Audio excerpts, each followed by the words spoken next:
Thank you, Father. Restons debout, s'il vous plaît. Prenons nos Bibles. Nous lirons notre texte que nous avons commencé à exploiter le dimanche passé. Jean chapitre 3. Nous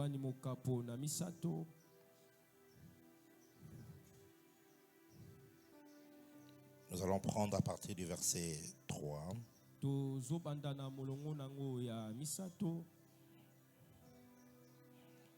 Et nous descendrons jusqu'au verset 8.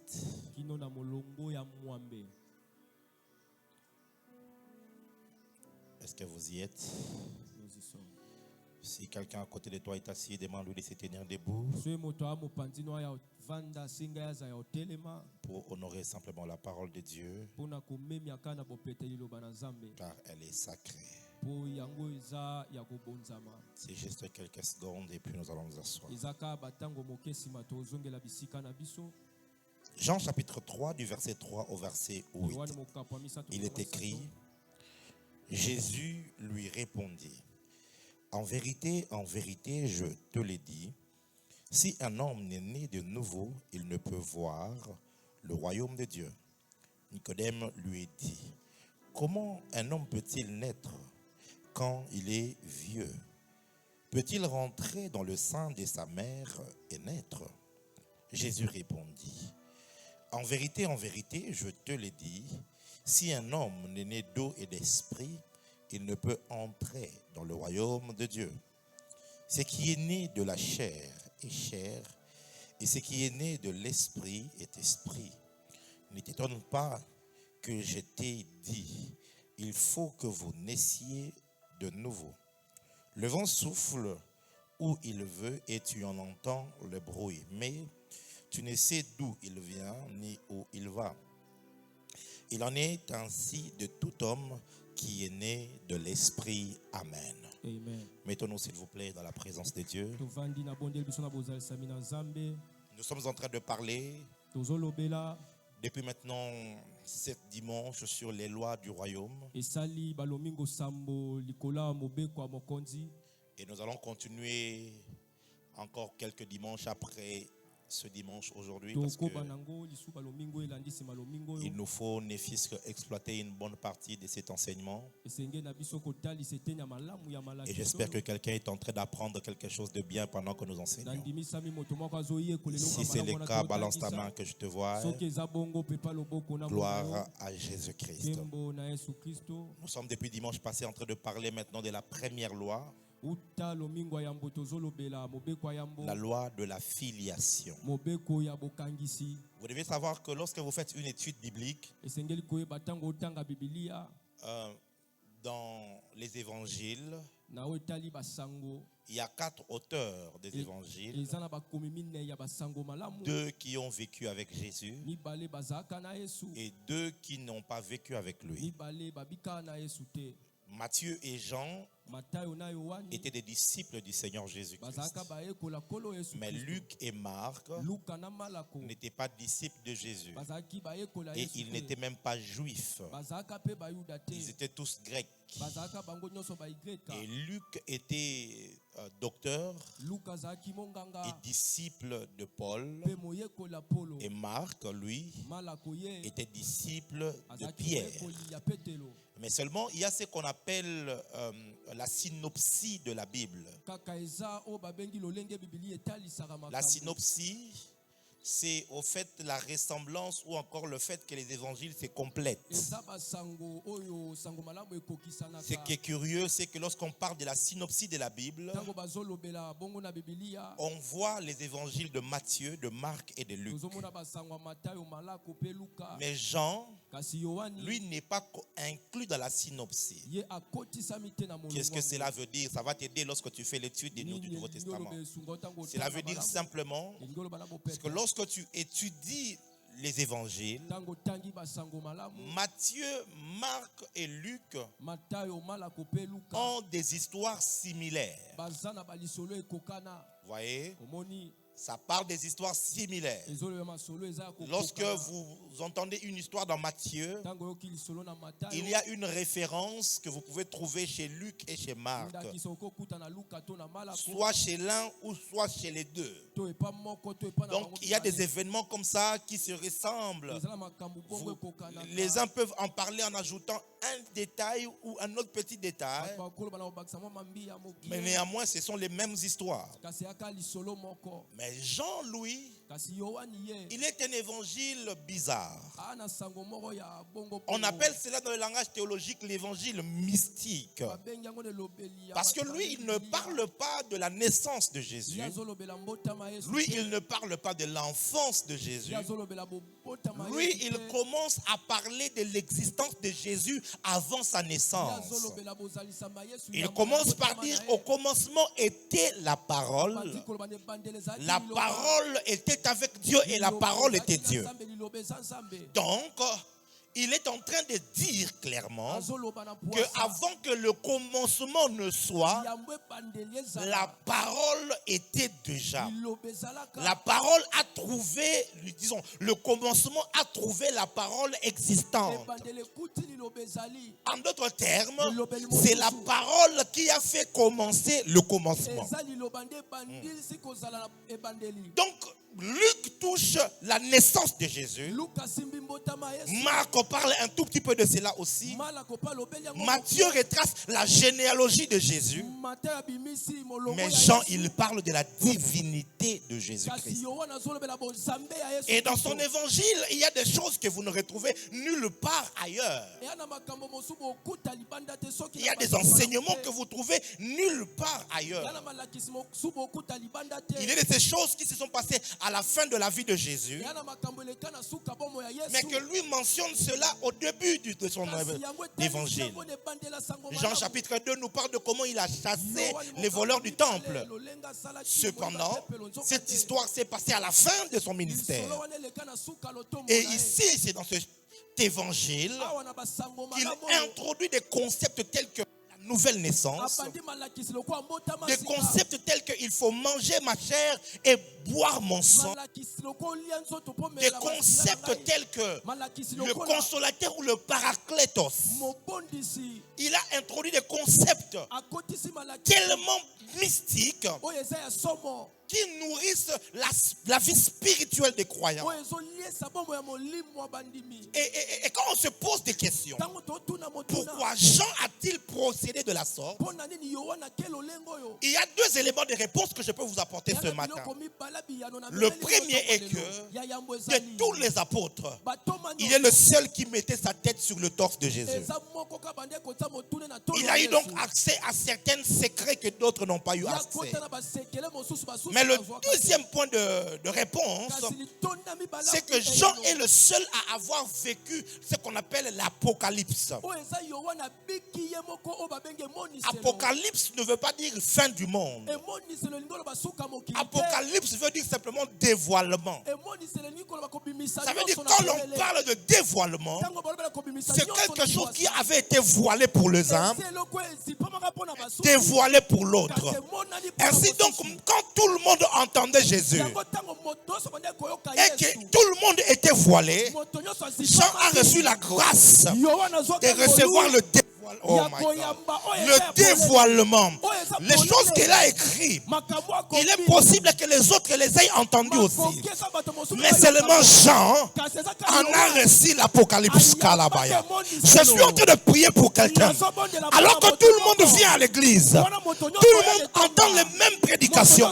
Que toi tu reçoives l'Apocalypse, que tu reçoives le dévoilement, que tu reçoives la révélation. Parce que lorsque tu reçois la révélation, ta vie spirituelle connaît l'explosion, l'expansion et l'exponentiation. Si tu es en train de comprendre, dis-moi Amen que je t'entends. Amen. C'est là, Jean. Et parmi les révélations qu'il a reçues, il a reçu la révélation de la nouvelle naissance. Il dit ici que Jésus parle à Nicodème et il lui dit, si tu n'es né de nouveau, tu ne peux pas voir le royaume de Dieu. Et je vous ai parlé la fois passée en ce qui concernait le voir. La nouvelle naissance te donne accès à voir le royaume des cieux. Avoir un aperçu, une vision, une compréhension. Et il y a même, en anglais, on appelle ça le foretaste. Le foretaste, c'est comme avoir un apéritif. Les mecs, on boudin. Quand on nous vend les boudins en cours de route comme ça, il veut te convaincre que son boudin est bon. Alors il fait un investissement avant de le vendre. Il dit, ça tu peux goûter. L'avant-goût, voilà.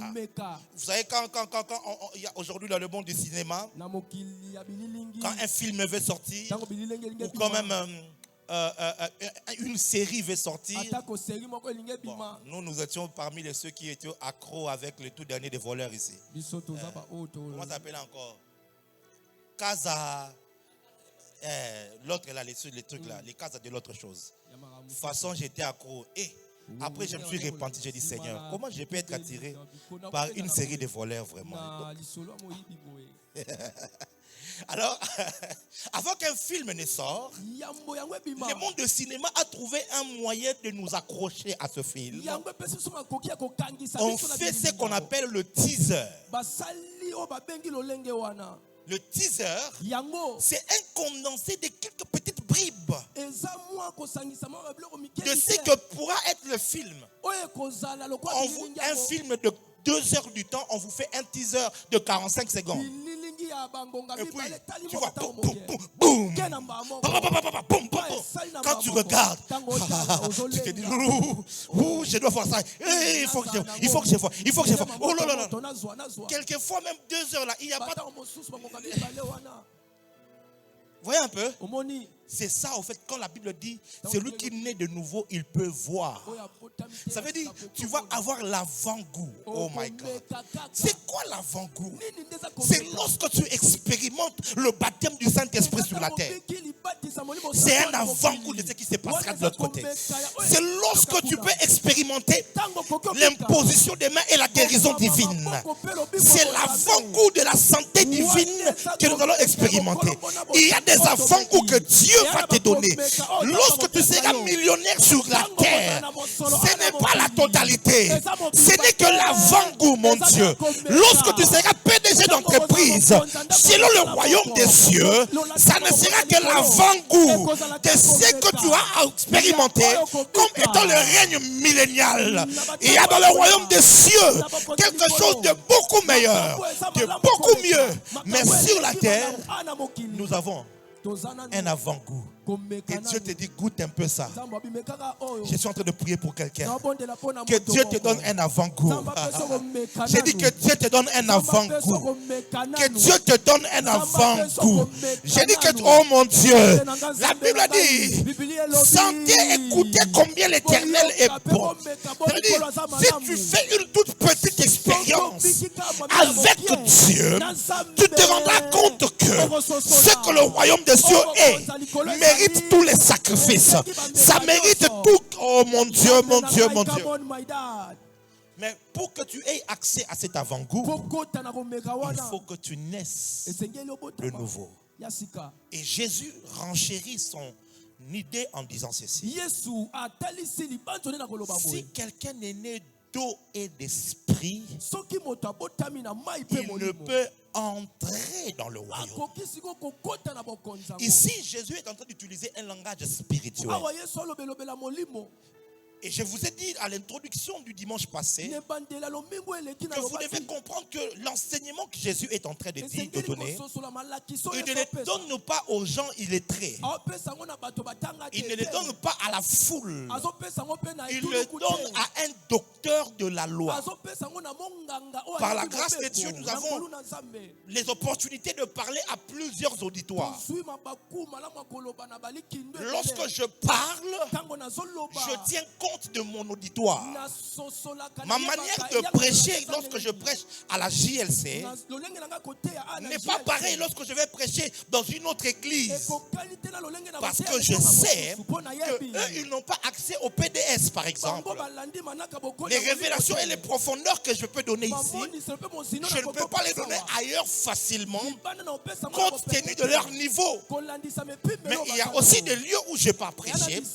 Je me rends compte qu'ici, mon français ne passera pas. Alors, qu'est-ce que je fais? Côté le système à Lingala,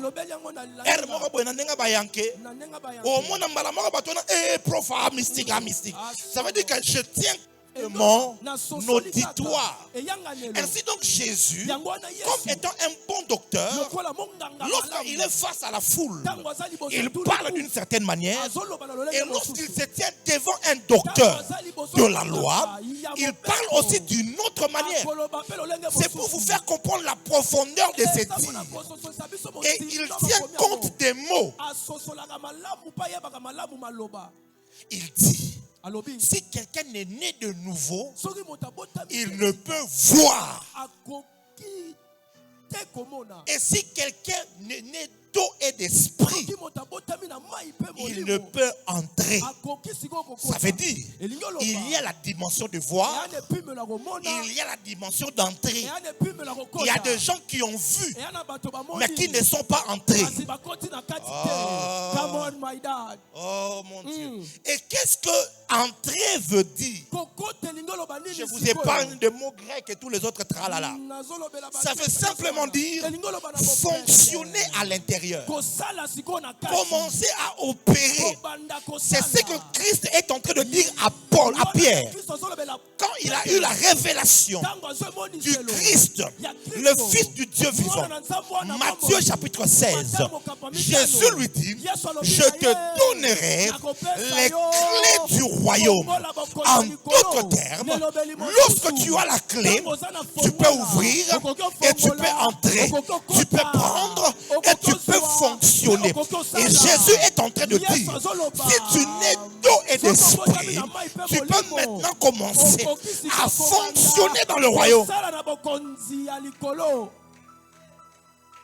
C'est lui qui voit. Il doit attendre qu'on lui donne. Mais celui qui est dedans, il prend ce qu'il veut. Il se sert. Il arrive à une dimension avec Dieu pour opérer et fonctionner. Tu n'as plus besoin de fournir beaucoup d'efforts parce que tu es dans le royaume. Mes frères et sœurs, cette dimension-là existe où tu sais ce qu'il faut faire. J'aimerais ouvrir une parenthèse et dire, on n'ouvre pas la porte de son salon avec la clé de contact d'une voiture. Toutes sont des clés, mais elles ne fonctionnent pas de la même manière. Voilà l'importance de connaître les lois du royaume. Parce que lorsque tu connais les lois du royaume, tu possèdes donc les clés qui peuvent te permettre de commencer à prendre ce dont tu as besoin. Est-ce que tu dis avance prophète, je vais encore dire quelque chose? J'aimerais te dire quelque chose qui peut te choquer un tout petit peu. Dans le royaume des cieux, on ne demande pas l'argent à la prière. La prière ne répond pas pour l'argent parce que ce n'est pas la clé pour ouvrir le domaine des finances. Beaucoup de chrétiens, ils prient beaucoup, mais ils sont pauvres parce qu'ils veulent utiliser la clé de contact pour ouvrir la chambre à coucher. Tu as besoin d'argent et puis tu vas en retraite de 7 jours. Seigneur, donne-moi l'argent pour ce projet de mariage. Tu es malade. Et quand Dieu te regarde, il dit, mais cette personne ici est folle. Parce que pour les finances, il y a une loi du royaume qui dit, celui qui sème abondamment moissonnera aussi abondamment. Come on, my dad. Tu veux l'argent? Apprends à donner. Aussi simple que ça. C'est la raison qui fait que il y a beaucoup de païens qui sont plus riches que toi. Parce que ces païens-là, ils donnent aux pauvres. Ils aident plusieurs personnes. Ils ont la main tendue. Mais toi, flambeau. Bisoto Aliba Nazaï. Flambeau. Et tu es là, Seigneur, donne-moi. Donne-moi. C'est ce qui fait que. Je veux dire quelque chose. Je vais choquer quelqu'un. C'est ce qui fait que dans les églises, en tout cas pour la majeure partie, les intercesseurs sont très pauvres. Et même quand tu cherches les plus pauvres dans les églises, tu vas les trouver dans l'intercession. Ils manquent tellement qu'ils sont obligés de vivre à la permanence. Les gens vivent à la permanence non pas par consécration. Ils vivent à la permanence parce qu'ils manquent où dormir. Et comme à l'église on ne paye pas les loyers, pour dormir à l'église, alors il dit Papa Nicolas, je vais faire des prières langues. Non, nous tous on sait. J'étais choqué, mais c'est la vérité. Et ceux qui ont beaucoup d'argent, ils ne prient pas comme les intercesseurs. Ouais, les partenaires. Ceux qui ont beaucoup d'argent, mais ils ne prient pas beaucoup. Voilà pourquoi, quand ils ont des problèmes d'attaque des démons, envoyez-nous quelques intercesseurs à la maison. Fire! Et quand ils finissent, ils vous donnent $100 payer les transports. Mais toi, tu prends $100, tu n'enlèves même pas la dîme. C'est comme ça que eux, ils sont riches. Mais puisque de l'autre côté du combat spirituel, ils n'ont pas la clé de la prière, ils n'ont pas donc l'autorité de Dieu pour chasser les démons. Mais puisqu'ils ont le côté finance, ils donnent à Dieu, ils obtiennent la clé pour ouvrir leur argent. Dis avec moi la bonne clé pour la bonne porte. Non, dis bien la bonne clé pour la bonne porte. Ainsi donc, cher intercesseur, si tu décides de ne plus jamais être pauvre, alors prie comme un fou, mais donne aussi comme un fou. Fais des sacrifices. Imagine que tu n'as que 2 chemises, mais tu prends ta plus belle chemise, tu vas toi-même à Gambela, à Koweït, tu les vends même à 2000 francs et tu prends ces 2000 francs là. Si tu ne t'es pas donné à l'église, c'est pas un problème. Va même trouver un pauvre. Tu pries, tu dis Seigneur, ça c'est mon sacrifice. Sors-moi de la pauvreté et tu donnes. Mon frère, ma soeur, la loi du sacrifice, c'est une loi du royaume. Le bien-aimé qui est passé ici a dit, car Dieu a tant aimé, il a fait quoi? J'ai refermé la parenthèse. Si j'étais choqué, pardonne-moi. Dis-moi amen bien. Amen. Entrer, ça veut dire fonctionner, opérer, avoir les clés, recevoir l'autorité, le plein potentiel de fonctionner dans le royaume. Jésus dit pour cela, il faut que tu naisses maintenant de la parole et de l'esprit. Si Dieu me fait grâce, le dimanche prochain, je vais t'expliquer. Non pas le dimanche prochain, le dimanche en 8. Je vais t'expliquer c'est quoi exactement naître d'eau et d'esprit. Ce n'est pas être dans le baptême.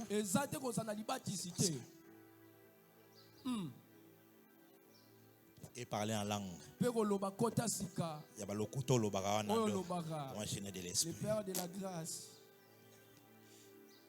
Est-ce que moi j'ai dit ça, frère? Alléluia. Amen. Alors, naître dans le royaume veut dire simplement que dans le royaume des cieux, c'est un royaume qui est constitué d'une famille ayant Dieu pour père. Vous voyez? Ça veut dire que Dieu, dans le royaume des cieux, nous ne sommes pas des serviteurs. Nous sommes des fils et des filles. Nous sommes ses enfants. Amen. Donc si nous sommes enfants de Dieu, selon Jean chapitre 1 verset 12, à ceux qui l'ont reçu, à ceux qui croient en son nom, elle leur a donné le pouvoir de devenir enfants de Dieu, lesquels sont nés non pas de la volonté de la chair ni de l'homme, mais de Dieu. Alors donc si nous sommes enfants, Dieu est notre Père. C'est la plus grande révélation dans le royaume des cieux. Jésus, en venant sur la terre, il est venu nous révéler Dieu comme étant notre Père. Cette révélation est quelque chose de difficile à appréhender et à saisir. Parce que nous sommes habitués avec la religion. Déjà avec les religions anémiques de nos ancêtres, c'est que nous sommes habitués à faire des choses pour que les divinités puissent réagir. Habitués à nous mortifier pour que les divinités puissent réagir. Alors, quand on nous dit maintenant que Dieu est Père, c'est difficile de l'appréhender. Mais deuxièmement, c'est parce que nous aussi, nous n'avons pas un bon rapport avec nos pères biologiques. Nous avons eu des pères qu'on appelait Django à la maison. Hein? Les lions. Quand il arrive, tout le monde fouille. Même maman, elle va à la cuisine. Bizarrement, personne ne sait qu'est-ce qu'il faut expliquer. Mais il fait peur à tout le monde.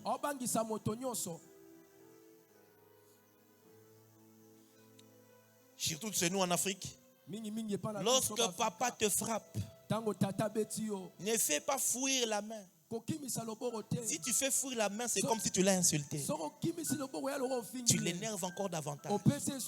Alors du coup, on prend toutes les mauvaises expériences que nous avions connues avec nos parents. Quand on pense à Dieu, on pense à un Dieu méchant qui est prêt à nous taper, qui est prêt à nous faire violence. Moi, Dieu, je vais frapper, je vais vous frapper, je vais vous frapper, pécheur. Cela ne traduit que notre vision de parents biologiques que nous avons. Il y a beaucoup de personnes ici qui n'arrivent pas à appeler Dieu Père. Parce que quand ils pensent au mot Père, cela leur rappelle de mauvais souvenirs. Souvenirs de rejet. Souvenirs de maltraitance. Surtout des enfants dont leur maman avait été chassée du mariage. Et ils se retrouvent avec une marâtre. Oh my God. Quel enfer. Tout ce qu'on dit contre toi, papa va seulement accepter. C'est toi qui es le plus mauvais de la maison. C'est toi qui es le sorcier. Et il y a des gens qui ont tellement vécu ça que même quand ils sont venus vers Dieu et qu'on leur dit Dieu est ton Père, Dieu est ton papa, ça ne peut pas passer. Parce que si tu dis papa, il pense à son papa. Non. Si Dieu doit être mon papa, ça veut dire non. Écoute-moi. Si tu es né du royaume, tu es né de Dieu. Si tu es né de Dieu, ton père c'est Dieu. Dieu est ton papa. Est-ce que tu peux toucher ton cœur et dire Dieu est mon papa? Non, dis-le bien, Dieu est mon papa. Quand tu le dis, il y a des blessures qui tombent. Dis-le encore, et mon papa. Quand tu le dis, il y a des choses qui se brisent en toi. Dis-le encore, Dieu est mon papa. Lorsque nous parlons du mot Père, de l'hébreu, c'est le mot Abba. Et le mot Père dénote quelques points que j'aimerais souligner rapidement avec vous. Le premier, quand on parle de Père, nous parlons de source. Là où tu as tiré ta vie. Ainsi que Jésus dit dans Matthieu chapitre 6, lorsque vous priez, dites, notre Abba qui est aux cieux. L'Esprit de Dieu rend témoignage à notre esprit que nous sommes enfants de Dieu. Et c'est pour cela qu'il crie en nous, Abba, c'est-à-dire Père. Notre source qui est aux cieux. La bonne nouvelle que je t'apporte ce matin, c'est que ta source n'est pas au Congo central. Ta source n'est pas au Haut-Katanga. Ta source n'est pas à Ngandajika. Ta source n'est pas à Beni. Ta source n'est pas à Massimanimba. Ta source se retrouve au ciel. Lorsque tu pries, tu dois savoir,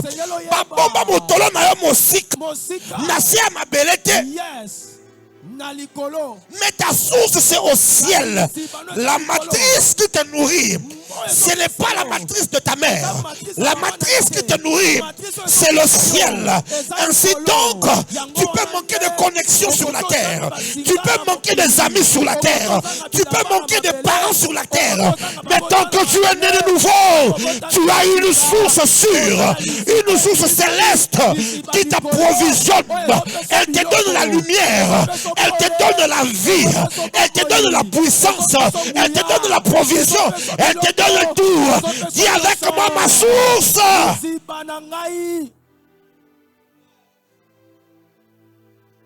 Lorsque tu sais que ta source est au ciel, tu vas arrêter de promener un regard inquiet. Ça ne va pas. Et je m'inquiète. Non. Ma source est au ciel. Ça arrive quelquefois, ou après avoir fait quelques dépenses pour l'église et tout ça, que j'épuise même mes provisions personnelles. Je suis un fou, je sème. Parce que je crois à cette loi. Et que mon épouse vienne et qu'elle me dise, chérie, j'ai besoin de telle chose. Et souvent je reste calme, je ne dis rien. Et puis vous savez, ma femme, elle est vraiment comme toutes les autres femmes. Je pensais que j'avais épousé un ange. Elle est vraiment une femme. Tu viens de lui dire la nuit que, chérie, j'ai pas d'argent. Bon, pas de cette manière-là. Elle sait elle-même. Mais le matin, quand elle se réveille, chérie, on a un problème de ceci. Entre la nuit et maintenant, là, quand est-ce que j'ai fait les miracles pour avoir? Bon, bref. Comment tu me réponds mal, hein? Bon. Souvent quand elle me parle, elle me dit son besoin. Et que dans mes poches, dans mon compte, je n'ai pas de liquidité. Je lui dis, l'argent arrive. Je ne dis jamais que je n'ai pas d'argent. Ça, c'est impossible. Dans ma bouche, je n'ai pas d'argent, ça ne peut pas sortir. Je dis simplement que l'argent arrive. Attends, je vais sortir. Je vais ramener l'argent. Vous savez pourquoi j'ai cette assurance? Parce que je sais, ma source, c'est au ciel. C'est au ciel. Si le besoin est nécessaire, le ciel me donnera ce qu'il me faut. Tu sais, je suis arrivé à une conclusion telle que si j'ai besoin de quelque chose et que je ne l'ai pas, c'est que le ciel a jugé que ce n'est pas important pour moi maintenant.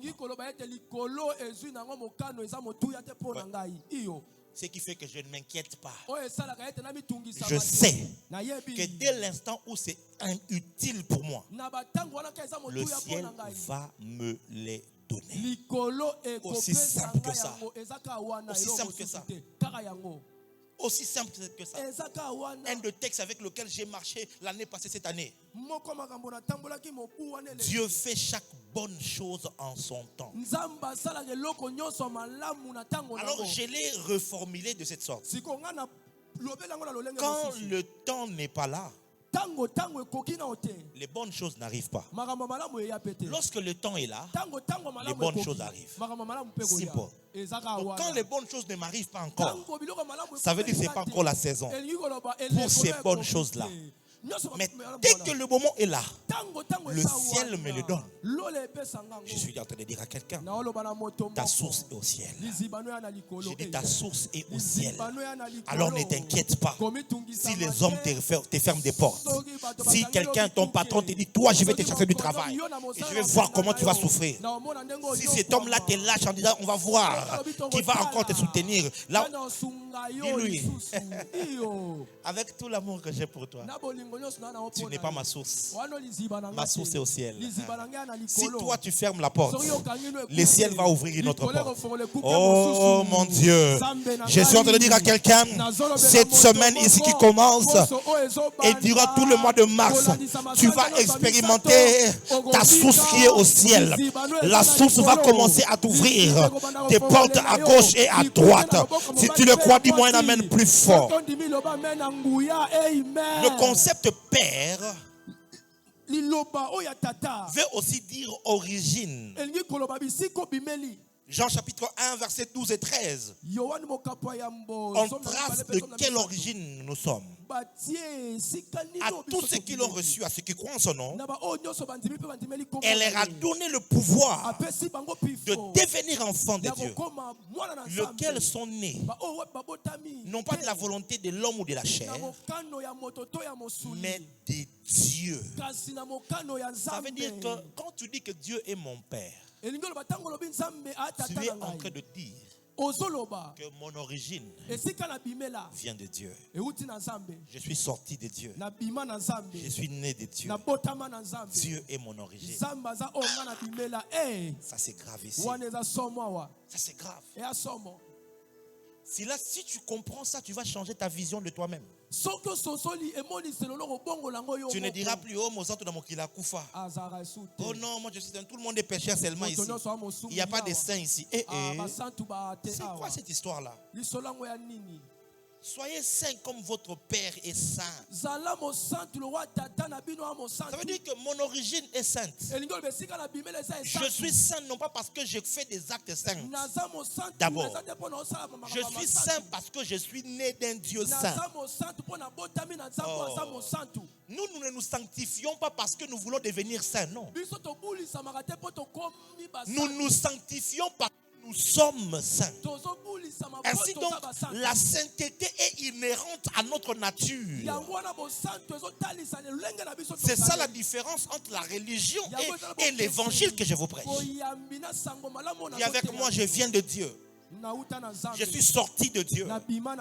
Je suis enfant de Dieu. Quand je regarde mon petit Noam Elijah, Power. Quand je regarde, il a des tics. Dans 6 jours ici, ou 7 jours, il aura 5 mois seulement. Mais il a des choses quand je fais, Seigneur, pardonne mes péchés. Quand je suis un peu distrait ou je fais quelque chose, j'ai un tic, je sors la langue.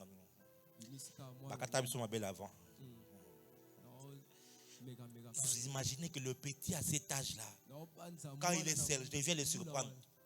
Je dis, oh, à moi, nanga. Pourquoi? Il est sorti de moi. Il a mes tics. Il a des choses il a même ma ressemblance. Tu regardes ça, les yeux ici, à part au niveau des cheveux. Mais le reste, quand tu regardes comme ça, ça veut dire quoi? Quand Dieu te regarde, quand Dieu te regarde, il ne voit pas un pécheur.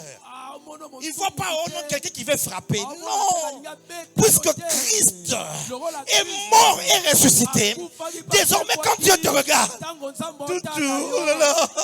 il dit Gabriel, viens.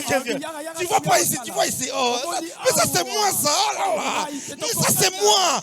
Oh mon Dieu. Ton origine c'est Dieu. J'ai dit ton origine c'est Dieu.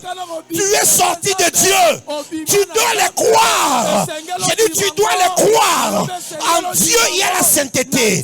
En Dieu il y a la puissance. En Dieu il y a la richesse. En Dieu il y a la gloire. Et quand Dieu te regarde, il te voit comme saint. Il te voit comme puissant. Oh, je ne sais pas si je prêche à l'église. Ah, come on, my dad. C'est cela la parole, mes frères. Dieu est ton origine. Seuls ceux qui ont pour origine Dieu rentreront vers Dieu au ciel. Qui va t'ouvrir la porte? Si toi tu es un homme de la terre, qui va t'ouvrir la porte? Comment les portes du ciel vont s'ouvrir? Vous savez pourquoi est-ce que quand les hommes meurent, les temps. Daniel, vous savez pourquoi est-ce que quand les hommes meurent, ils partent dans les séjours de mort vers la terre? Parce que l'homme est poussière. Il retourne à la poussière. Et lorsqu'on parle de la poussière, on parle du séjour des morts, les profondeurs de la terre. C'est ce que Psaume 139 est en train de dire. Que lorsque j'étais dans les profondeurs de la terre, et que mon corps était tissé dans les profondeurs. Il y a un mystère. Come on, my dad.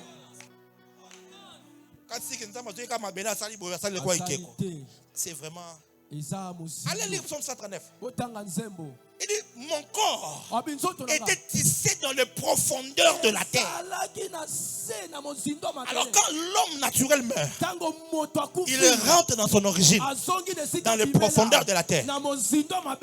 Mais celui qui naît de nouveau, qui a reçu la parole de vie qui est Jésus-Christ, qui a mangé sa chair et qui a bu son sang, son origine est céleste. Lorsque le corps meurt, toi tu ne rentres pas dessous de la terre, mais tu montes et tu rentres à la maison, parce que c'est là que tu as été tiré. Je suis un céleste. Mon origine est divine. Je suis sorti de Dieu. C'est ça la vérité. Si du moins tu es né de lui. Voilà pourquoi la nouvelle naissance est très importante. Ce n'est pas quelque chose juste comme ça de facile. Il faut que tu reçoives la parole. Lorsque la parole entre en toi, l'Esprit de Dieu confirme cette parole. Et il vient comme un saut en toi. À partir de cet instant, le royaume est ouvert pour toi.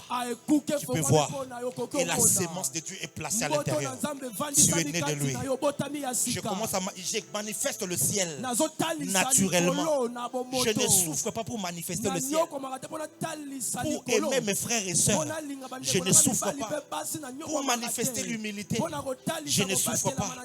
Parce que je ne fais que manifester mon origine. Si tu as été béni, acclame. Acclame. Lorsque nous parlons de Dieu comme Père, nous parlons aussi de notre géniteur. De notre géniteur. De notre géniteur, oui.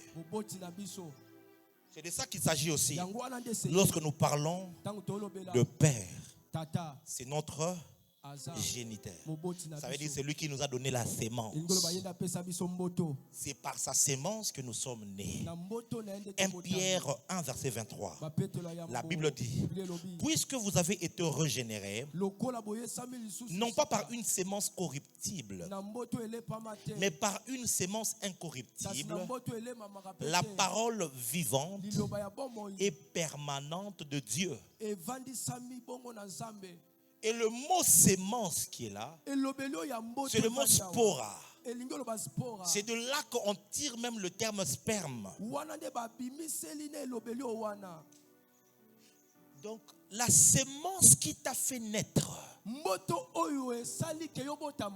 C'est vraiment ça le spermatozoïde de Dieu. C'est la parole.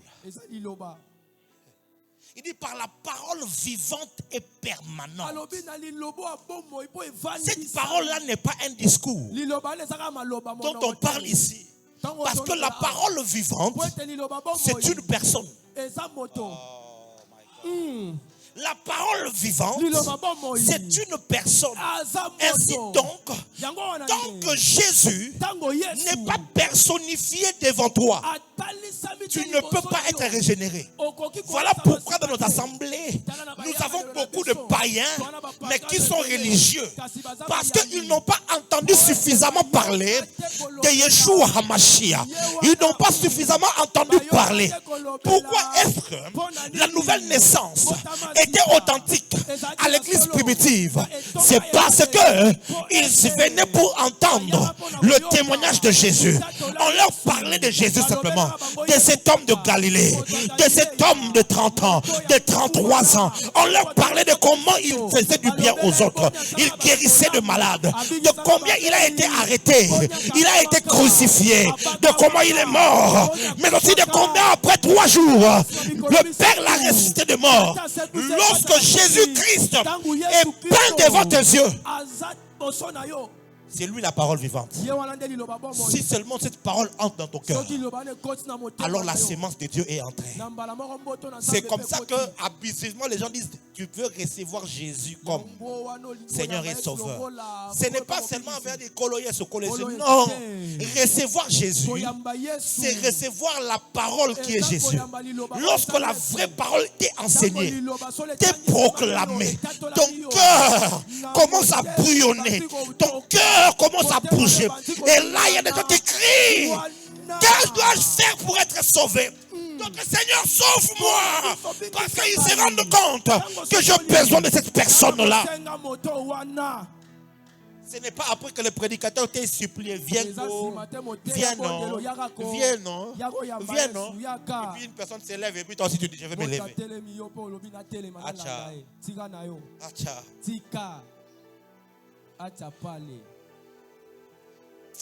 Je vais développer sur ça prochainement. Le dernier point pour ce soir. Notre Dieu est notre Père. Le mot Père sous-entend le principe de vie. Le principe de vie. Jean 15, verset 5, Jésus dit: je suis le cep. Vous êtes les sarments. Celui qui demeure en moi et en qui je demeure porte beaucoup de fruits, car sans moi, vous ne pouvez rien faire. Ça veut dire quoi? Non seulement qu'il est notre source, origine, génitaire, mais le principe de vie, le moyen par lequel nous vivons, c'est lui. Et Jésus dit que moi je suis le cep et vous, vous êtes le sarment. Ça veut dire la vie avec laquelle vous vivez n'est plus votre vie humaine, mais c'est la vie qui sort de moi et qui vient vers vous. La grande difficulté entre ceux qui sont nés de nouveau et les païens, c'est que ceux qui sont nés de nouveau ont du mal à grandir dans la foi parce qu'ils continuent à vivre selon le principe de vie du monde. Les lois auxquelles ils obéissent, ce sont les lois du monde. Le principe qu'ils suivent, le principe du monde. Si tu es né de Dieu, Dieu devient le principe de vie. Ça veut dire que je tire ma vie de lui. Je tire mes valeurs de lui. Je tire mes principes de lui, de ce qu'il est. Ce que Dieu est, c'est ce que je suis. Ce que Dieu fait, c'est ce que je fais. Les mêmes propriétés qu'il y a sur le tronc, les mêmes propriétés qu'il y a dans les branches. Si on prend le tronc de cet arbre qui est là, on coupe, on met dans les labos, microscope, Les éléments que l'on va voir, ce sont les mêmes éléments. Si on prend l'étape, la branche à côté, on met aussi à part, on trouvera les mêmes dispositifs, les mêmes éléments, parce qu'ils ont le même principe de vie. Si tu vas plus loin avec cette compréhension, tu comprendras que Jésus ne tombe pas malade. Je ne peux pas tomber malade. Jésus n'échoue pas. Je ne peux pas échouer. Jésus n'est pas envoûté, je ne peux pas être envoûté. Vous voyez, c'est quand tu commences à grandir dans la compréhension, tu vas te rendre compte que j'ai la même vie que Jésus. J'ai la même vie. La différence, c'est que la nôtre n'est pas développée. Nous sommes trop imbibés de notre mentalité mondaine.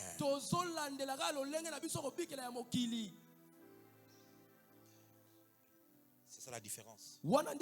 Ainsi donc, quand tu dis Père, ça implique toutes ces choses. Quand tu pries, ne prie pas seul. Sinon, Jésus devait nous présenter tous les noms que nous connaissions dans l'Ancien Testament. Je vois Rapha, je vois Sabaoth, Mekadishkem, toutes ces choses. Mais Jésus vient. Il ne prend que le seul mot. Père. Père. Père. Quand vous priez, vous dites Père. Notre Père qui est aux cieux. Mon Père. Mon Père. Mon Père. Et donc quand tu l'appelles Père, le lien de sang. Le lien de sang bouge. La corde de la filiation bouge. La seule raison qui fait que Dieu ne peut pas détruire la terre ici maintenant, c'est parce qu'il a ses enfants ici. Quand il pense à toutes les abominations qu'il y a dans la terre, mais quand il peut regarder ses enfants, ceux qui disent Père, alors l'amour. Et lorsque la coupe va se remplir, qu'est-ce que le Père fera? Il va prendre ses enfants pour déchaîner la colère. Voyez-vous? Donc tu es la raison de la protection de la nature. Tu es la raison de la protection de la terre. Parce que tu es enfant de Dieu. Tu dois croire en cela. Quel est ce Père vrai qui peut haïr son propre enfant? Quelle est cette mère qui peut haïr son propre enfant? Et nos pères aussi méchants qu'ils peuvent être ne l'ont pas fait. Combien plus forte raison notre Père qui est aux cieux. Je suis venu dire à quelqu'un ce matin, ton Père t'aime. Oui, il t'aime. Oui, il t'aime d'un amour éternel. Il t'aime d'un amour éternel. Regardez ce que Jean conclut dans 1 Jean 3. Verset 1, il dit, voyez quel amour le Père a témoigné pour que nous soyons appelés enfants de Dieu. Il dit, voyez quel amour le Père a témoigné. Pour qu'on arrive à nous appeler enfants de Dieu. Quel était cet amour-là? Il a pris son Fils unique. Il a envoyé sur la terre mourir. Être frappé. Être humilié. Déjà porter la chair. Porter la chair était déjà une humiliation. Parce que la chair des hommes est une chair de la terre, c'est une poussière de toutes les races, des esprits. La chair de l'homme, c'est la qualité la plus basse. Parce qu'elle est pécheresse. Elle est limitée. Elle fait des choses inutiles. Les anges ont leur corps. Les esprits ont leur corps. Mais le corps que l'homme porte, c'est une humiliation pour un être céleste de porter ce corps-là. C'est comme ça que Paul dit, il s'est humilié lui-même en devenant semblable à un homme. Donc, avant même de mourir, l'humiliation, c'était de devenir un homme. Imagine que Marie que lui a créée devait lui porter dans les ventres. Marie que lui a créée devait lui laver, lui enlever le saleté. C'est une humiliation. Il est passé par toutes ces choses. J'imagine, à l'âge de 12 ans, il regardait déjà vers le ciel, disant, Père, Père, pourquoi ça? Pourquoi je dois faire la menuiserie? Mais le Père l'a laissé sur la terre. Il a commencé son ministère jeune. Il avait l'impact, un succès fou. Les femmes qui avaient beaucoup d'argent le suivaient. Il était respecté de tous les hommes. Mais quelle vie avait-il? Partout où il allait, on voulait les lapider, on voulait les chasser, on voulait l'humilier à chaque fois, jusqu'à ce qu'on l'arrête. Avant même qu'on l'arrête, il est allé prier. Il dit, Père, si c'est possible, je suis encore jeune. Si tu peux enlever cette coupe ici. Vous pensez que c'était facile pour Jésus de mourir? Il était jeune comme moi. Dit, Père, si possible, enlève ça. Parce qu'il voyait de quelle mort il allait souffrir. Moïse et Élie sont venus le voir pour lui dire de quelle mort, en d'autres termes, jusqu'alors il savait qu'il allait mourir. Mais il ne savait pas comment il allait mourir. Ça, c'est moi qui sous-entends. Moïse et Élie sont venus lui dire que tu vois, lorsque je sacrifiais l'agneau et que Aaron devait aller jusqu'au sein des saints, c'est de la même manière que toi, en tant qu'agneau de Dieu, verser le sang et que ton sang arrive jusqu'à l'autel de Dieu. Waouh! Quelle difficulté! J'imagine. Jean chapitre 17, il prie. Il dit, Père, redonne-moi la gloire que j'avais auprès de toi. Il avait envie de retrouver sa nature glorieuse. Mais de quel amour le Père a manifesté pour qu'aujourd'hui nous soyons appelés enfants de Dieu. Cet amour-là consistait à sacrifier Jésus. Arrêtez. On l'a arrêté par des gens que lui a créés. Les gens à qui il a donné du pain. Parmi eux, il y avait des malades qui étaient guéris par son ministère. Des gens qui les suppliaient pour guérir leurs frères et sœurs.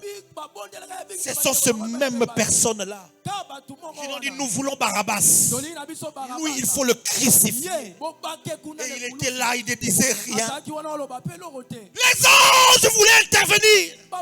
Comme Joab, ils ont vu David être insulté par Hushai. Joab a dit, oh roi, quel est ce chien qui ose ouvrir la bouche?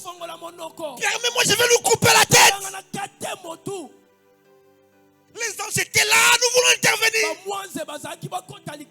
Le Père a dit que personne ne bouge. Il faut qu'il meure. Il faut qu'il meure. Le Père saigne. Le Père a saigné. Pour moi, je crois qu'il était plus dur pour le Père de voir son fils unique mourir. De voir son fils unique mourir. C'était dur. On l'a jugé Et on l'a fait porter la croix. C'était difficile. Et que plusieurs fois il est tombé. Malgré ça, les gens sans pitié, on lui disait relève-toi. On les frappait encore davantage. Et il s'est relevé. Et il portait ça encore jusque là-bas à Golgotha. Et la croix qu'il a portée a servi pour le crucifier. Et là, il a Eloi, Eloi, lama sabachthani. En train de dire, mon père, pourquoi m'as-tu abandonné? Vous n'imaginez pas, mes frères et sœurs, tout ce que le père a possédé, c'est son fils, c'est sa parole, c'est tout ce que le père avait possédé, c'est sa parole qui était en lui, c'est tout ce que le père avait possédé comme richesse, comme gloire, comme honneur. C'est sa parole. Et cette parole était là sur la croix. Le père ne pouvait plus rien faire. Le père s'est séparé de son propre fils. De son propre fils. C'est le prix que le père a payé pour démontrer qu'il nous aime, pour démontrer que nous sommes ses enfants. Bien-aimés, voilà pourquoi, lorsque nous adorons Jésus, nous devons l'adorer de tout notre cœur. Parce qu'il est l'agneau pascal. Il est celui que le Père a sacrifié pour nous gagner, nous. Afin qu'aujourd'hui, nous soyons appelés enfants de Dieu. Les gens surenchéris en confirmant. Oui, nous le sommes. Tu n'es pas enfant de Dieu parce que tu fais de bonnes choses. Tu es enfant de Dieu parce que Jésus-Christ a été sacrifié. C'est un don que Dieu t'a fait. C'est une grâce que Dieu t'a faite. Voilà pourquoi nous adorons Jésus. Nous aimons Jésus. Parce que nous qui étions loin, séparés de Dieu, maintenant, il est notre Père. Les enfants d'Israël devaient monter à Jérusalem 3 fois par an. Et encore, n'amener que les offrandes. Parce que les autres, c'était les sacrificateurs qui faisaient tout pour eux. Mais à cause de Christ, il a fait de nous un royaume et des sacrificateurs. Maintenant, de partout où nous sommes, nous pouvons lever les mains et dire Père, nous t'adorons. Nul n'est comme toi. Nous n'avons pas besoin de faire des rituels, pas besoin de faire des rites, parce que le sacrifice de Jésus nous a rapprochés avec le Père. Le sacrifice de Jésus a fait que nous sommes sortis de lui. Le sacrifice de Jésus a fait de lui notre Père. Béni soit le Seigneur pour la croix de Golgotha.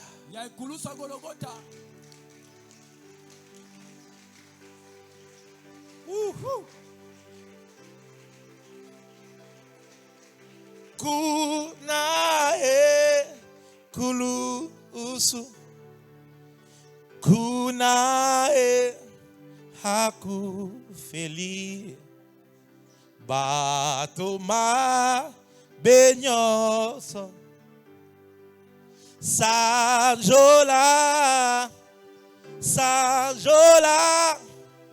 kunae kulusu kunaye akufeli. Ce matin, il y a une personne qui s'est dit prophète. Je ne suis pas né de nouveau. Je vais à l'église, j'ai fait des choses, mais je ne suis pas encore né de nouveau. Aujourd'hui, je viens d'écouter la parole. Je veux ces miracles, naître de nouveau. Je veux que le royaume me soit ouvert moi aussi. Je veux être enfant de Dieu.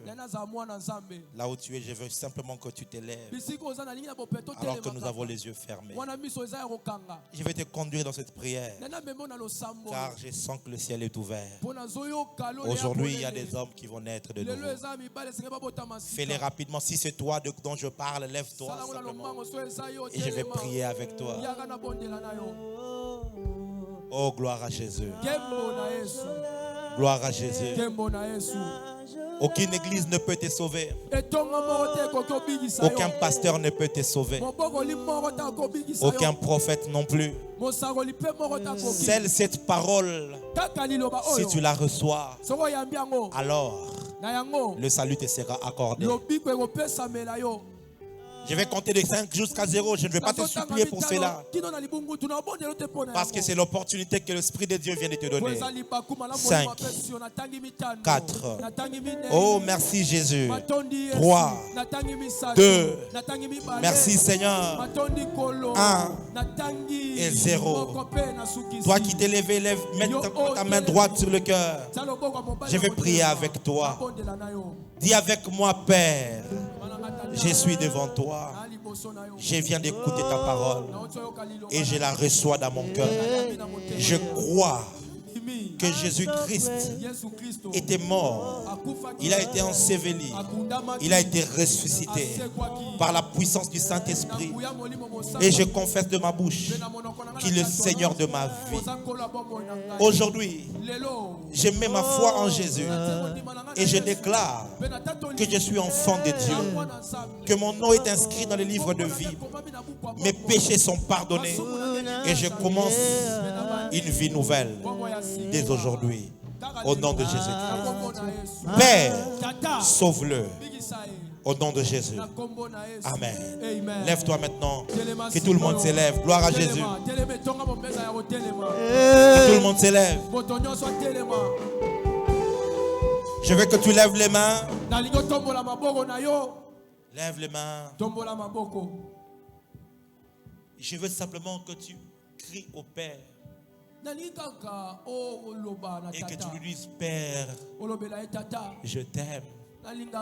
Père, je crois que tu es mon Père. Je sais que tu es mon Père. Tu es ma source. Tu es mon origine. Tu es mon géniteur. Tu es mon principe de vie.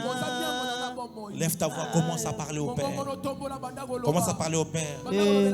Lokola mwana nyonso ya moke. Ata pasi ata esengo.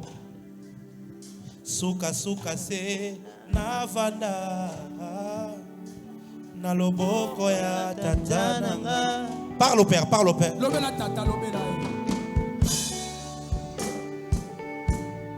Ata pasi ata esengo.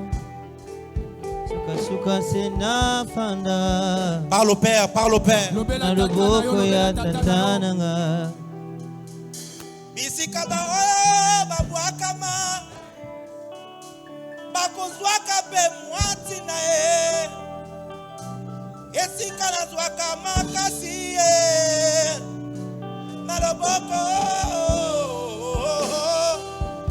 Na loboko ya tata nanga. Na loboko ya tata nanga.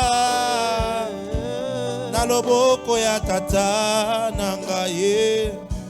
Na loboko ya tata, oh. Na loboko ya tata nanga. Na loboko ya tata nanga. Na loboko ya tata nanga, yeah. Na loboko ya tata nanga, eh. Na loboko ya tata nanga, na loboko ya tata nanga. Na loboko ya tata nanga ye. Na loboko ya tata. Oh, oh, oh.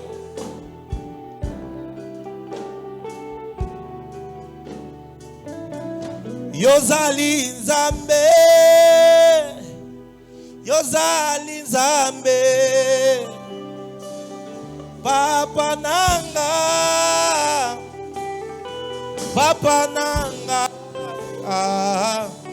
Ozali Nzambe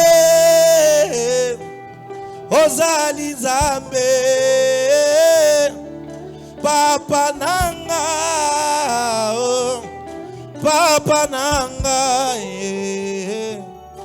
Papa nanga Papa nanga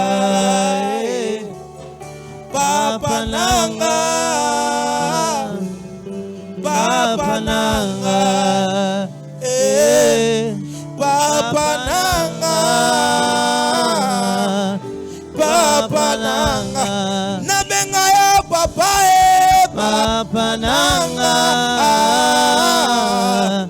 Papa nanga Nabenga ya papa Papa nanga Papa nanga. Ce matin appelle-le simplement papa. Papa nanga. Papa. Papa nanga. Papa. Papa nanga. Papa nanga. Papa nanga. Papa. Papa onazana ye. Papa. Abatela kanga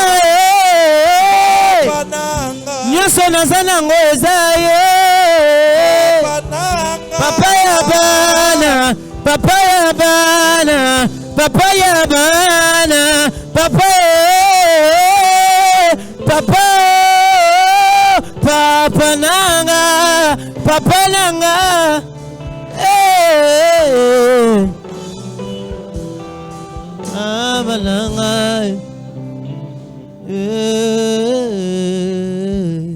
Saint-Esprit, remplis l'église. Remplis l'église de l'amour du Père. Remplis nos cœurs de l'amour du Père. Nous voulons recevoir cet amour. Nous voulons être remplis de cet amour. Nous voulons manifester cet amour. Qu'un cœur ce matin soit rempli de l'amour de Dieu. Au